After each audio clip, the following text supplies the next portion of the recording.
कैकेयी नरेश की, अयोध्या नरेश की, कैकेयी नरेश की, अयोध्या नरेश की, कैकेयी नरेश की, अयोध्या नरेश की, कैकेयी नरेश की, अयोध्या नरेश की, कैकेयी नरेश की, अयोध्या नरेश की, कैकेयी नरेश की, अयोध्या नरेश की, कैकेयी नरेश की। महाराजा दशरथ, अब कैकेयी राज्य आपका है, यह सिंहासन आपका है। मेरी आपसे विनती है कि आप इस सिंहासन पर विराजमान हों। धन्यवाद कैकेयी नरेश, किंतु यदि मैं इस सिंहासन पर बैठ गया तो मुझ में और लंकापति रावण में अंतर ही क्या रह जाएगा? किसी का राज्य और सिंहासन ले लेना, भले ही वो मित्रता के नाम पर क्यों ना हो, अनुचित और असभ्य कार्य है। यह सिंहासन आपको आपकी प्रजा का उपहार है राजन। इस पर आपके अतिरिक्त और कोई नहीं बैठ सकता। मैं यहां इस सिंहासन की रक्षा के लिए आया था, इस पर बैठने के लिए नहीं। कृपया इस सिंहासन पर विराज कर इसकी शोभा बढ़ाइए।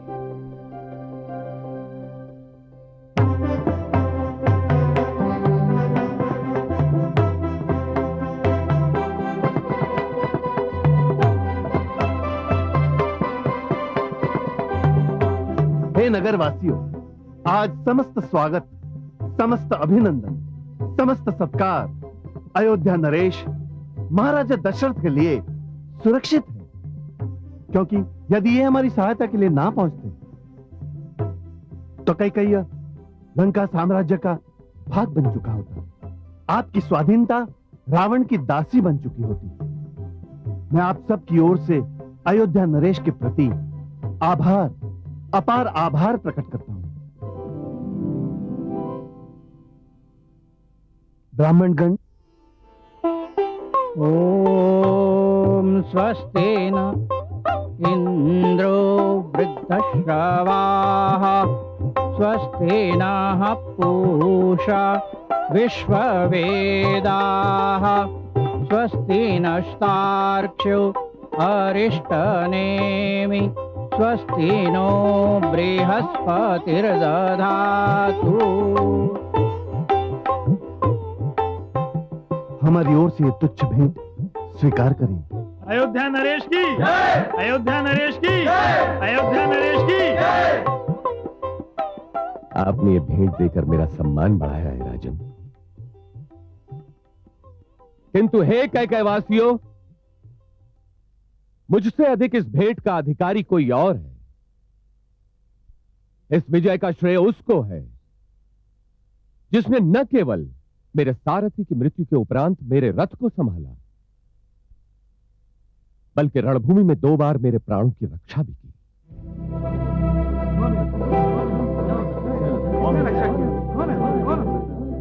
आपको आश्चर्य हो रहा होगा कि मैं किसके विषय में कह रहा हूं। तो हे कैकेयीवासियों, मेरी सारथी, मेरी प्राण रक्षक कोई और नहीं, आपके अपने देश कैकेयी की वीरांगना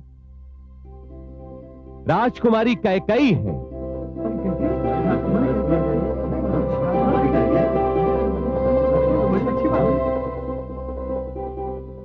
मैं आप सबकी अनुमति से ये भेंट, ये उपहार उनकी सेवा में प्रस्तुत करता हूं, क्योंकि इसकी सर्वप्रथम अधिकारी वही है।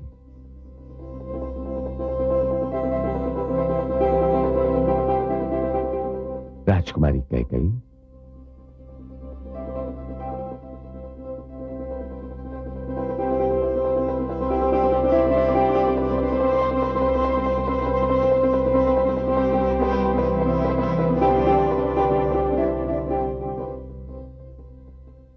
ये भेंट स्वीकार कीजिए।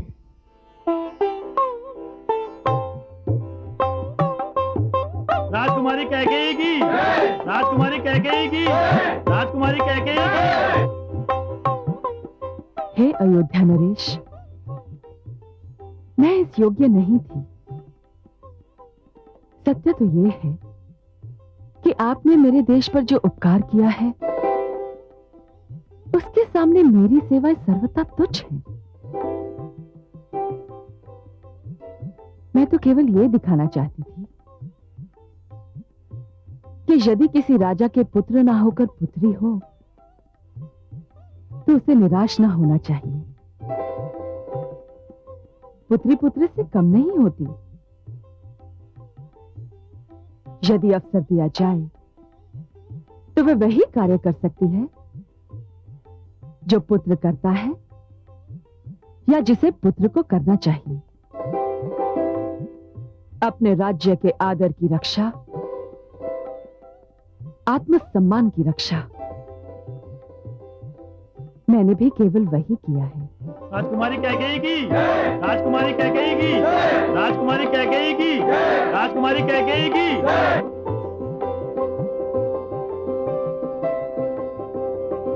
हे कैकेयी नरेश, राजकुमारी और समस्त अतिथिगण, अब आपके राज्य पर कोई कुदृष्टि नहीं डाल सकता। रावण को उसके दुस्साहस का दंड मिल चुका है। अब आप अपना राजकाज संभालिए और मुझे अयोध्या जाने की अनुमति दीजिए। ये कैसे संभव है महाराज? यदि आप इतनी शीघ्र चले गए तो अतिथि सम्मान की भावना तो हमारे मन में ही रह जाएगी। आपको कुछ दिनों तक ठहरना होगा। मैं अवश्य ठहरता कैकेयी नरेश, किंतु अयोध्या मेरी राह देख रही है और मुझे भी अयोध्या से दूर रहने का अभ्यास नहीं।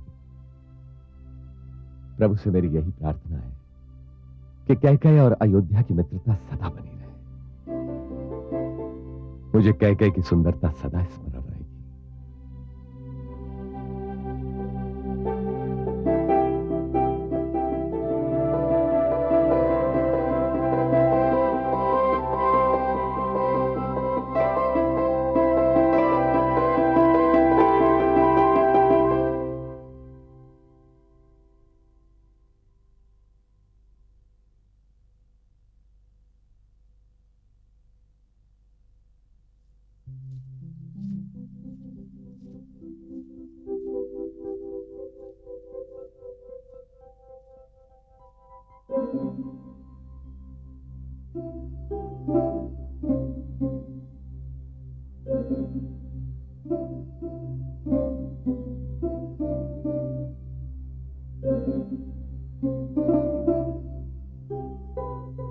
मुझे यहां देखकर आश्चर्य हो रहा है राजन। मैं आपको आपकी विजय की बधाई देने आई थी। मेरी विजय? क्या ये केवल मेरी विजय थी राजकुमारी कैकेयी? ये तो सबकी विजय थी और सबसे अधिक आपकी। नहीं राजन, विजेता तो केवल आप हैं। मैं तो हार चुकी हूं, बहुत कुछ हार चुकी हूं। हार चुकी?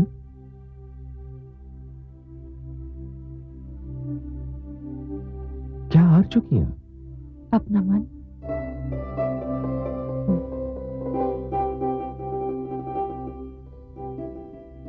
आपने युद्ध ही नहीं, मेरा मन भी जीत लिया है। राजकुमारी। हाँ राजन,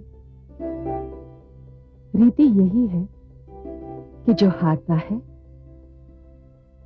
वो अपना जीवन विजेता के चरणों में समर्पित कर देता है।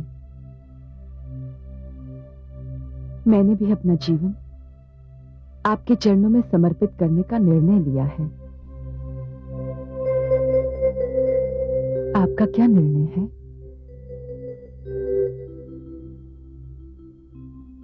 मेरा निर्णय? इतनी सुंदर वीरांगना का निर्णय अस्वीकार करना वीरता और सौंदर्य दोनों का अपमान होगा।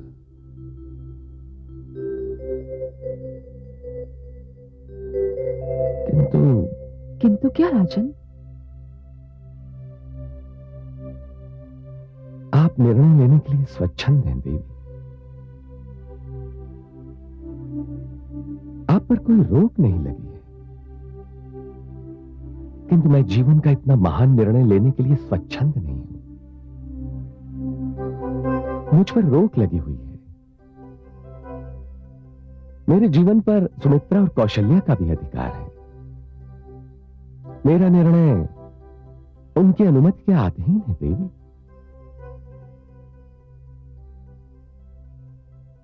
मुझे विदा दें देवी।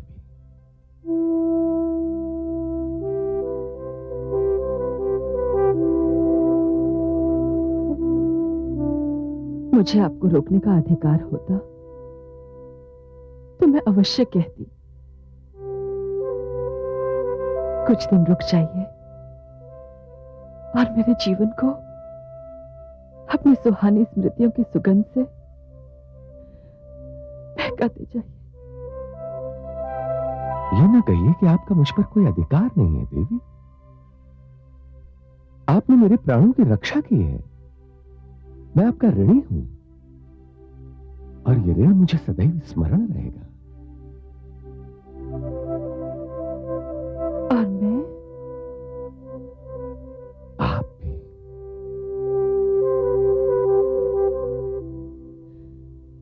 राजन, मेरी एक विनती मान लें। कहिए। अयोध्या पहुंचकर ये मत भूल जाइएगा कि कैकेयी में कोई आपकी प्रतीक्षा कर रहा है। न मैं ये भूलूंगा कि कैकेयी में कोई मेरी प्रतीक्षा कर रहा है, और न ये भूलूंगा कि कौन मेरी प्रतीक्षा कर रहा है।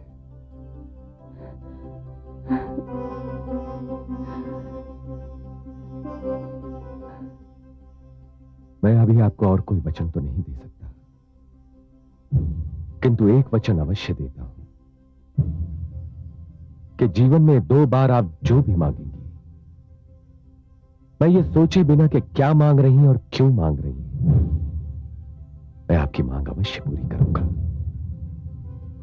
ये मेरा वचन है और यही रघुकुल रीति है।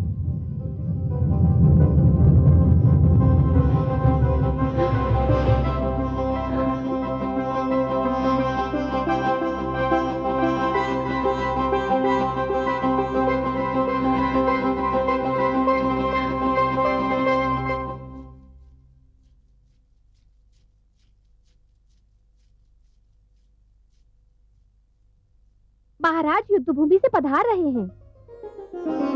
महाराज पधार रहे हैं। महाराज के स्वागत की तैयारी की जाए।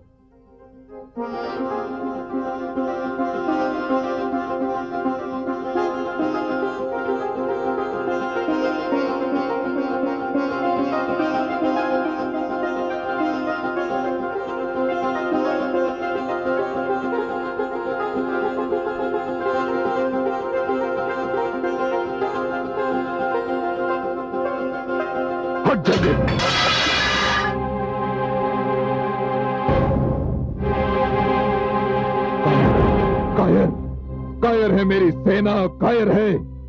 मैं पुकारता रहा और वो युद्ध भूमि से भाग खड़ी हुई और मुझे 2 साधारण राजाओं से पराजित होना पड़ा। मुझे लंकापति रावण को अपमान, घोर अपमान, घोर अपमान। क्रोधित मत होइए स्वामी। कदाचित दूसरे के राज्य को हड़पने का निर्णय ही अनुचित। कैसे अनुचित था? अपने राज्य का विस्तार करना हर राजा का धर्म होता है। नहीं स्वामी, अपने राज्य की समृद्धि और अपनी प्रजा के सुख का ध्यान हर राजा का लक्ष्य होना चाहिए, और धर्म भी। शांत रहिए महारानी, शांत। आप भी वही भाषा बोल रही हैं जो अयोध्या नरेश दशरथ बोल रहा था। मैं अयोध्या नरेश दशरथ को नहीं जानती। मैं ये भी नहीं जानती कि वो क्या कह रहे थे।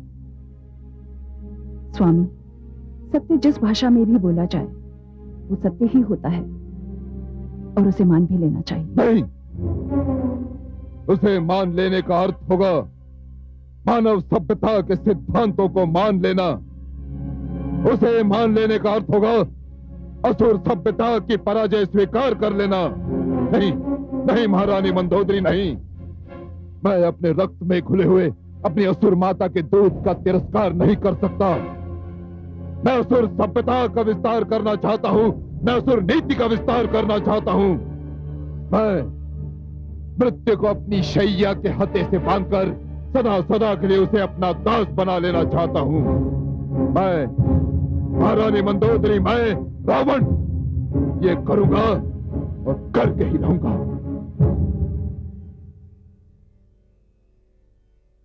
हे कमल नयन, देखिए दुष्ट रावण क्या कह रहा है।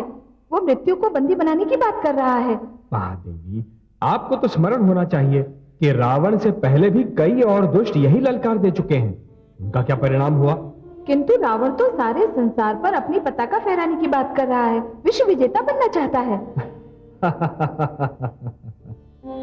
ये स्वप्न भी कईयों ने देखा है और कदाचित सदा के लिए देखते भी रहेंगे। किंतु महादेवी, ये मत भूलिए कि स्वप्न केवल बंद नेत्रों से देखे जाते हैं। फिर वो नेत्र चाहे मुख पर जड़े हुए नेत्र हो या अपने विवेक के नेत्र हो, किंतु जब नेत्र खुल जाते हैं महादेवी, तो स्वप्न टूटकर बिखर जाते हैं। मुझे स्वयं ये आश्चर्य हो रहा है कि वो अपनी सीमाओं के विस्तार की बात करके संकट को क्यों बुलावा दे रहा है। वो मंदोदरी की तर्कपूर्ण बातों को भी अनसुनी करने पर तुला हुआ है। महादेवी, विनाश काले विपरीत बुद्धि। रावण जैसे व्यक्ति यदि किसी की तर्कपूर्ण बातों को मान ले तो उनका भाग्य लेख बदल न जाए। किंतु आप तो जानती हैं महादेवी कि भाग्य का लेख कदापि नहीं बदल सकता। परंतु हे कमल नयन, यदि किसी का राज्य संसार के एक छोर से दूसरे छोर तक फैला हुआ हो, परंतु उसकी प्रजा दुख और अन्याय की चक्की में पिस रही हो, तो क्या उसे संतोष मिल सकता है? कदापि नहीं महादेवी। तो फिर क्या सीमा विस्तार की विचारधारा अनुचित नहीं है? सर्वथा अनुचित है महादेवी। ईश्वर ने धरती मानव के रहने के लिए दी है। फिर ईश्वर ने भिन्न भिन्न क्षेत्रों को भिन्न भिन्न भाषाएं दी, वेशभूषा दी, खान पान दिया, ताकि उन सब क्षेत्रों की पहचान बनी रहे। और ये नियम भी बनाया कि अब अपने अपने क्षेत्रों में रहें और शांति से रहें, एक दूसरे के जीवन में अकारण हस्तक्षेप न करें। सत्य कहा आपने। सबको अपनी सीमाओं में अपने ढंग से रहने की स्वतंत्रता है। राज्य विस्तार, सीमा विस्तार, विचारधारा का विस्तार, महादेवी, ये सब अप्राकृतिक और अनैतिक स्थितियां हैं। रावण तो असुर संस्कृति को मानने वाला है, यज्ञ संस्कृति का विरोधी है वो, इसलिए वो यही सब करेगा। किंतु हे महादेवी, एक दिन उसे इस सब का दुष्परिणाम अवश्य भोगना पड़ेगा। आयुष्मान भव।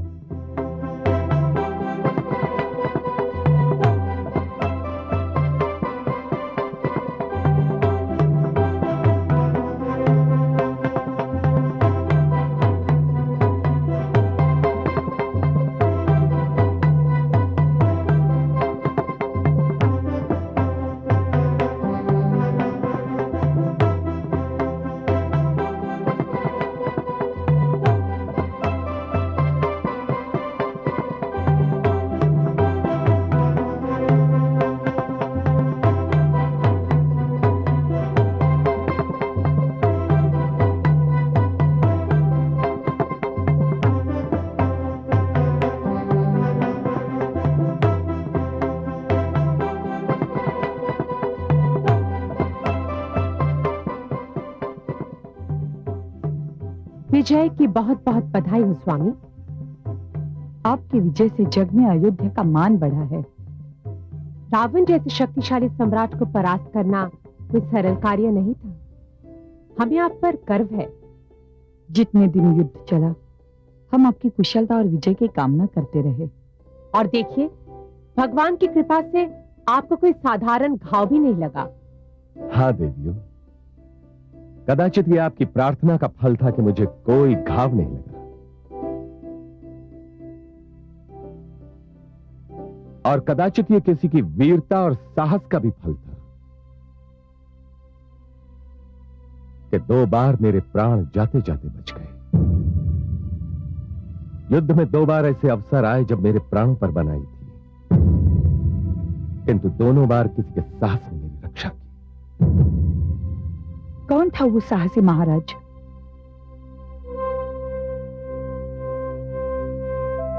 वो सारथी जिसने मेरे सारथी की मृत्यु के उपरांत मेरा रथ संभाला था। हम उस सारथी के आभारी हैं। वो सारथी अवश्य ही कोई बहुत बड़े पुरस्कार के योग्य है। क्या उसने आपसे कोई पुरस्कार मांगा महाराज? हाँ, मांगा तो था। आप तो महादानी हैं। आपने उसे अवश्य ही मुंह मांगा पुरस्कार दिया होगा। नहीं देवी, मैंने पुरस्कार नहीं दिया, नहीं दे सका। मुझे आश्चर्य हो रहा है, सूर्यवंशी क्षत्रिय महाराज दशरथ ने मांगने वाले को पुरस्कार नहीं दिया। अवश्य ही इसका कोई कारण रहा होगा। हाँ देवी, कारण था। इसका सबसे बड़ा कारण तो यह था कि मेरा वो सारथी कोई नवयुवक नहीं, स्वयं कैकेयी राज्य की राजकुमारी कैकेयी थी। तो क्या हुआ महाराज? यदि उन्होंने कुछ मांगा था तो आपको निसंकोच होकर दे देना चाहिए था। संसार में प्राणों से बढ़कर मूल्यवान और क्या है? यदि वो मिले तो हम उनका आभार प्रकट करें कि उन्होंने हमारे सुहाग की रक्षा की। किंतु महाराज, उन्होंने ऐसा क्या मांगा था? उन्होंने जो मांगा था वो मैं उन्हें आपकी अनुमति के बिना नहीं दे सकता था देवी। अर्थात?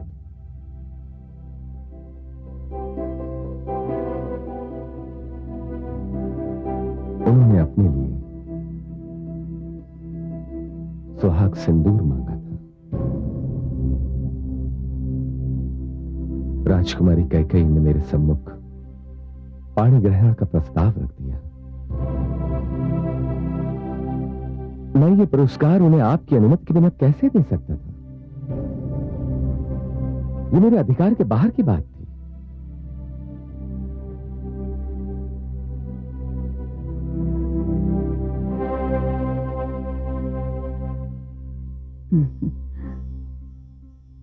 हमारे सुहाग की रक्षा करने के लिए यदि राजकुमारी कैकेयी ने यह पुरस्कार मांगा तो न इसे अनुचित कहा जा सकता है और न ही आश्चर्यजनक। मेरे विचार में आपको उनका प्रस्ताव स्वीकार कर लेना चाहिए था।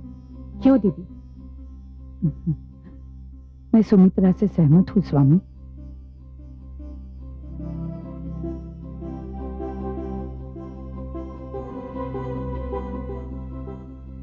मेरे विचार से आप दोनों पतिव्रत धर्म और भावुकता के आवेश में आकर ऐसा कह रही हैं। कदापि नहीं महाराज। स्वामी, रघुकुल को कब से एक उत्तराधिकारी की आवश्यकता है। इस विशाल भवन को भी कब से एक कुलदीपक की आवश्यकता थी। इतने वर्ष बीत जाने पर भी न तुम्हें और न सुमित्रा आपको वो कुलदीपक दे सके। कौन जाने आपका ये कुलदीपक राजकुमारी कैकेयी के भाग्य में लिखा हो। यदि राजकुमारी कैकेयी ने यह कुलदीपक प्रदान कर दिया तो अयोध्या में चारों ओर उजाला फैल जाएगा। मैं स्वयं राजकुमारी का हाथ मांगने के लिए पुरोहित भेजूंगी। अब जो होगा वो आप नहीं हम करेंगे स्वामी।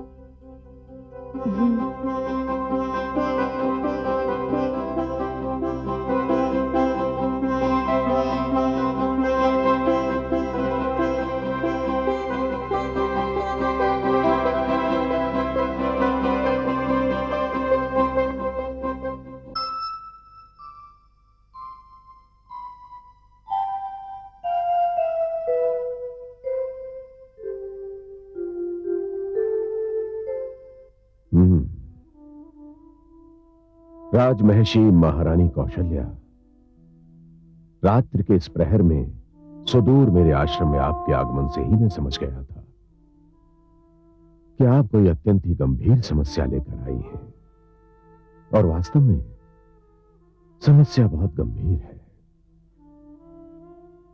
इसी कारण तो मैं आपसे मार्गदर्शन लेने आई हूं। महारानी कौशल्या, आप जिस विषय में मेरा मार्गदर्शन चाहती हैं उसमें आपका और महारानी सुमित्रा का विवेक ही मार्गदर्शन कर सकता है। राजकुमारी कैकेयी ने महाराज दशरथ के साथ विवाह की इच्छा व्यक्त की है। उनका जो भी निर्णय हो उसका प्रभाव आप पर और महारानी सुमित्रा पर ही पड़ेगा। यदि आप दोनों राजकुमारी कैकेयी के प्रस्ताव को उचित समझती हैं तो फिर मार्गदर्शन की आवश्यकता ही नहीं रह जाती। आप दोनों का निर्णय अनुपम है, महानता का द्योतक है। रघुकुल के लिए आपका ये त्याग सराहनीय है महारानी। धन्यवाद गुरुवर। बस एक कृपा और कर दें। कहिए। आप अपने आश्रम से किसी पुरोहित को कैकेयी ये संदेश लेकर भेज दे कि महाराज दशरथ को राजकुमारी कैकेयी का प्रस्ताव स्वीकार है। परंतु यह संभव नहीं है महारानी, क्योंकि परंपरा भी यही है और नियम भी यही है कि विवाह का प्रस्ताव कन्या पक्ष की ओर से ही कोई लेकर आता है और इस नियम को तोड़ा नहीं जा सकता। क्यों नहीं तोड़ा जा सकता गुरुवर? जब कैकेयी ने सारथी बनकर युद्ध में भाग लेकर हमारे स्वामी के प्राण बचाकर हर परंपरा और नियम को तोड़ दिया, तो क्या हम ये एक परंपरा और नियम नहीं तोड़ सकते? राजकुमारी कैकेयी ने महाराज दशरथ के सम्मुख ये प्रस्ताव रख दिया है। औपचारिकता के लिए क्या यही पर्याप्त नहीं है? आप जो भी कुछ कह रही हैं महारानी, वो सर्वथा तर्कसंगत है। तो गुरुवर, आप किसी पुरोहित को संदेश लेकर भेजेंगे ना? यदि आपका यही आग्रह है महारानी, तो मैं कल ही पुरोहित को संदेश देकर भेज देता हूं। गुरुवर, मैं आपकी आभारी हूं। मुझे आज्ञा दीजिए। आयुष्मती भव।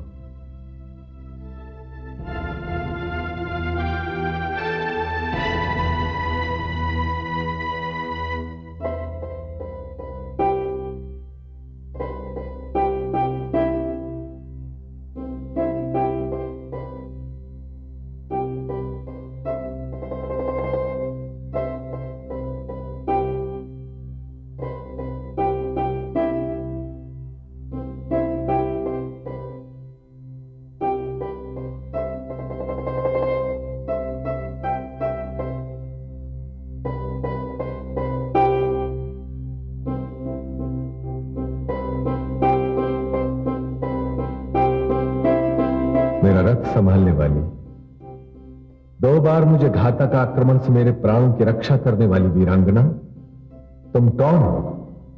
मैं कैकेयी नरेश की पुत्री कैकेयी हूं महाराज। धन्य है जिस जाति की पुत्रियां अपने अधिकारों की रक्षा के लिए डट जाएं, उन्हें कोई पराजित नहीं कर सकता। मुझ पर रोक लगी हुई है। मेरे जीवन पर सुमित्रा और कौशल्या का भी अधिकार है। मेरा निर्णय उनकी अनुमति के अधीन है देवी।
प्रणाम महाराज। मंत्रा तुम? महाराज, असमय आने के लिए क्षमा चाहती हूं, परंतु मुझसे राजकुमारी की व्याकुलता देखी नहीं जाती। बचपन से उसे गोद में खिलाया है, उसे तनिक भी पीड़ा होती है तो मैं तड़पने लगती हूँ। मुझे तो बहुत चिंता हो रही है। इतनी रात बीत गई पर उसकी आंखों में नींद का नाम तक नहीं। उसके जागने का कारण मैं जानता हूं। मंत्रा, तुम तो जानती हो मेरी पुत्री मुझे अपने प्राणों से अधिक प्रिय है। मैं जानता हूं वो क्या है जिसने उसकी आंखों से नींद छीन ली है, किंतु मैं उसी के मुख से सुनना चाहता हूं।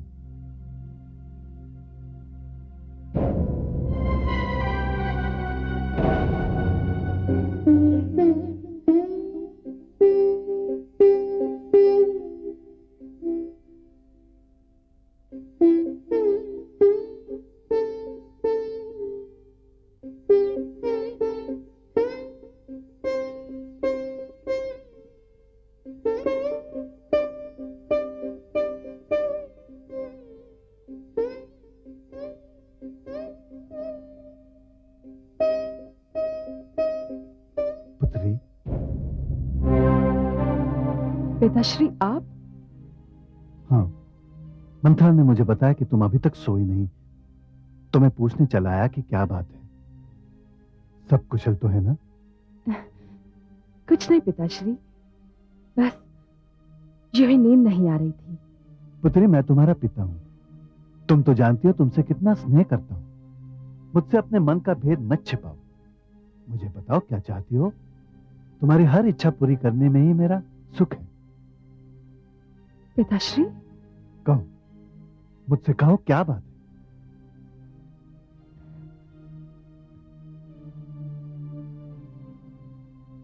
पिताश्री,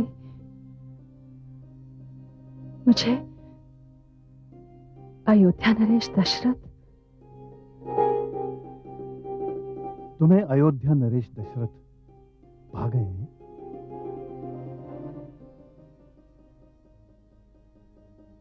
भा नहीं गए हैं, वो मेरे जीवन पर छा गए हैं। अब मैं उन्हें अपने जीवन से अलग नहीं कर सकती। मुझे आश्चर्य नहीं हुआ। अयोध्या नरेश सज्जन है, वीर है। उन्होंने उस समय हमारी सहायता की जब कोई भी हमारी सहायता करने के लिए आगे नहीं बढ़ रहा था। मैं उन्हें संदेश भी भिजवा सकता हूं, किंतु पुत्री, किंतु मैं तुम्हें विश्वास नहीं दिला सकता कि वो हमारा संदेश स्वीकार कर लेंगे, क्योंकि मैं उनकी परिस्थितियां जानता हूं। वो परिस्थितियां मैं भी जानती हूं पिताश्री, परंतु मैं चाहूं भी तो अब उन्हें भूल नहीं सकती। मैंने अपना जीवन उनको समर्पित कर दिया है। यदि उन्होंने हमारा संदेश अस्वीकार कर दिया तो क्या तुम इस दुख को सह लोगी? हाँ पिताश्री, सह लूंगी, और ये भी वचन देती हूं कि यदि उन्होंने हमारा प्रस्ताव अस्वीकार किया तो मैं जीवन भर उन्हीं के नाम पर बैठी रहूंगी। ऐसा मत कहो पुत्री। मैंने अयोध्या नरेश को अपना पति स्वीकार कर लिया है। अब किसी और के लिए मेरे जीवन में कोई स्थान नहीं है।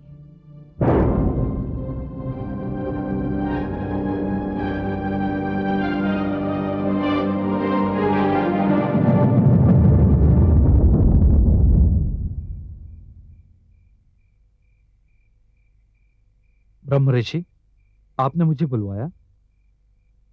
पुरोहित जी, आपको एक संदेश लेकर कैकेयी राज्य जाना है। जो आज्ञा ऋषिवर। क्या संदेश है? संदेश ऋषिवर, महाराज कैकेयी का दूत आपसे भेंट करना चाहता है। कैकेयी राज्य का दूत? प्रस्तुत करो उसे। आइए। प्रणाम ऋषि श्रेष्ठ, मैं कैकेयी का राज पुरोहित हूं। स्वागत है आपका। कहिए, क्या संदेश लाए हैं? ऋषिवर, आप महाराज दशरथ के कुलगुरु हैं। मुझे मेरे महाराज ने आपके पास अयोध्या नरेश दशरथ से अपनी पुत्री राजकुमारी कैकेयी के विवाह का प्रस्ताव लेकर भेजा है। अत्यंत ही सुखद आश्चर्य है पुरोहित जी। मैं भी अपने पुरोहित जी को महाराज कैकेयी के पास यही संदेश देकर भेजने वाला था। ये तो बहुत सुंदर संयोग हुआ। यदि आपकी अनुमति हो तो मैं ये शगुन लेकर महाराज दशरथ की सेवा में पहुंचूं। मेरी पूर्ण अनुमति है। मैं अभी व्यवस्था किए देता हूं पुरोहित जी। धन्यवाद ऋषिवर।